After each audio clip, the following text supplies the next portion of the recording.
Over the last couple of decades, China's economy has exploded. China's become one of the wealthiest countries in the world in a very short time. And it's experienced some growing pains. Yeah, like trust issues. Like trust issues, right? I mean, you might not think about it, but our day-to-day interactions, our economic interactions, are all built on a foundation of trust. And so there is, for lack of a better word, a trust deficit in China that is impacting economic activity. Rachel Botsman teaches trust and technology and is the author of Who Can You Trust? She says a lack of trust in people and businesses has held China's economy back. China's economy has seen amazing growth, but that growth could be much stronger without the trust issues. Now, in the U.S., a lot of the way we determine whether someone is creditworthy is by using their credit score. This number is basically an indicator of trust. Should the bank trust you with a certain loan? Should a landlord trust you to rent an apartment? It's a really important economic tool. But creating a credit score in China is a little tricky because a big chunk of the population doesn't really have a credit history.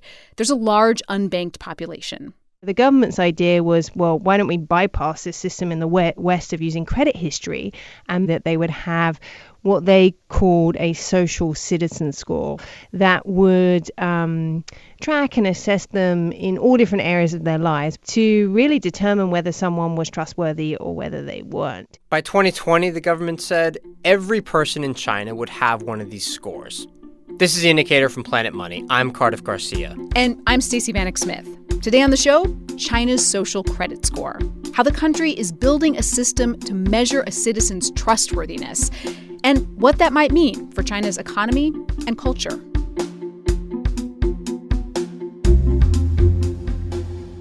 Support for this podcast and the following message come from Swell Investing. Would you rather invest for high growth or solve global challenges? Swell aims to do both. Invest in green tech, clean water, and more. Visit swellinvesting.com/NPR for a $50 bonus.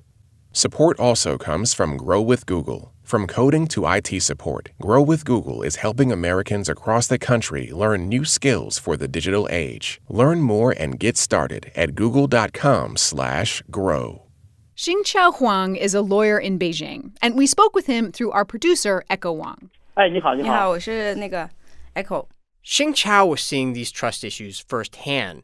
Banks and lenders would come to him, wanting him to defend them in court. And they would tell him, hey, I lent this person money and they won't pay it back. So Xingqiao would represent them and would take the borrower to court. He would win the case and nothing. Crickets. The person still wouldn't pay even after Xingqiao and his clients had won the case. The whole system was like we call a tiger without teeth. There was no enforcement. Even people who could afford to pay back loans just wouldn't, and they were getting away with it.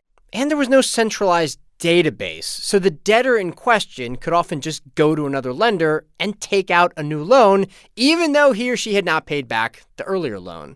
And as a result, companies and individuals were often wary to lend. What China needed was a centralized database, a credit score.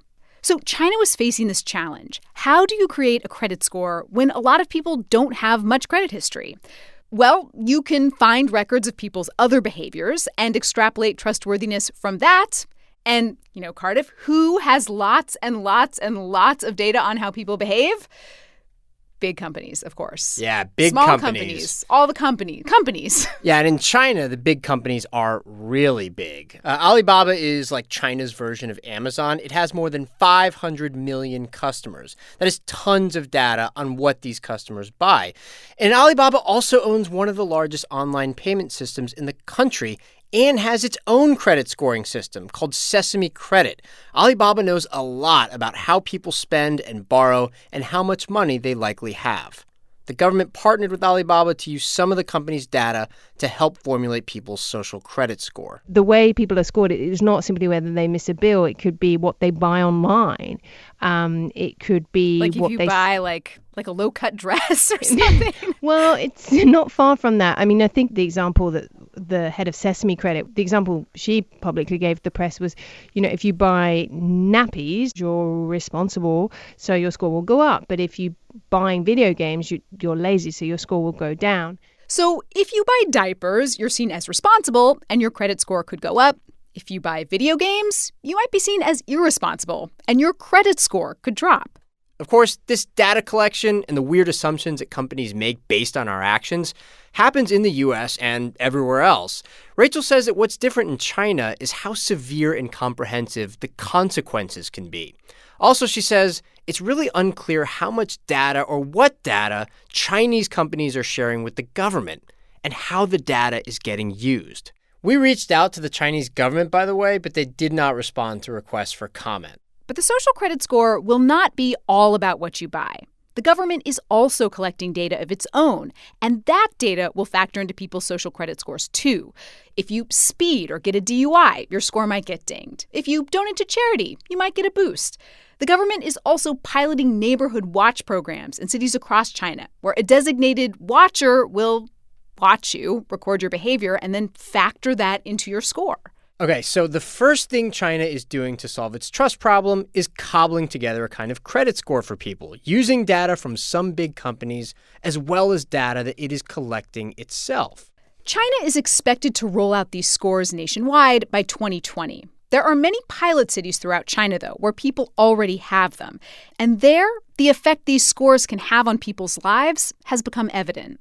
And if your social credit score is low, or if you're one of the people who doesn't pay back a debt ordered by the court, you could end up on something called the list of untrustworthy people. Right now, the blacklist is in effect nationwide, but it just applies to people who haven't paid back their loans. Xing Chao, the lawyer, says he thinks the blacklist has done wonders for China's trust problem. It was like the tiger was entirely equipped. The blacklist is a national database. People on the blacklist can't get a credit card or take out a loan. Not to mention a whole other raft of restrictions and humiliations. For instance, in some parts of China, if you're on the blacklist and someone calls your phone, they will hear this.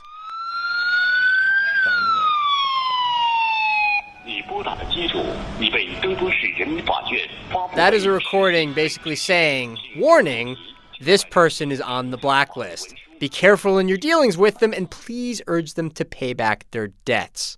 Last year, the government got really serious about the blacklist and started enforcing all of these new social consequences. And there'll be many more social consequences to come as the full social credit score gets rolled out over the next couple of years. There's a saying in China that if you want to correct some wrongdoings, it's very likely you have to cross the line first. It's a little bit like if you want to, make an omelet, you have to break some eggs. Exactly. It's as a conclusion. Yeah. We think the positive side is larger than the negative side of this new policy. The positive side. Rachel Botsman says most Chinese citizens she's spoken with, like Xing Chao, support the social credit score. She says most Chinese citizens don't have the same expectation of privacy that U.S. and European citizens do. Also, she says they understand the importance of the trust problem. The social credit score will apply to companies, too. And Rachel says that could be a real game changer. So it's very easy to look at this from the West and say this is completely Orwellian, it's totally Big Brother. But we have to remember that when we hear about a milk scandal in China or some counterfeit goods scandal, that is one of millions that happen every single day. The milk scandal happened about 10 years ago. Some Chinese baby formula makers had put melamine in their baby formula. More than 50,000 babies were hospitalized and several died. Subsequent investigations found contamination in many different food products in China. And some countries stopped accepting food exports from the country because they didn't trust the quality. And recent surveys have found that the majority of Chinese parents still buy foreign-made formula because they don't trust the Chinese brands. Rachel says a social credit score might help consumers feel like people and companies in China will start to be held accountable for their actions. And it could repair the trust from incidents like the milk scandal. I mean, maybe that's the way they're thinking about it. Like, you can place your faith in me, or you can have confidence in me, or you can marry me, or date me, or give me my job, or give me a loan, whatever it is. You can trust me. Tomorrow on the show, we talk with someone who is on the list of untrustworthy people about what life is like on China's social credit score blacklist.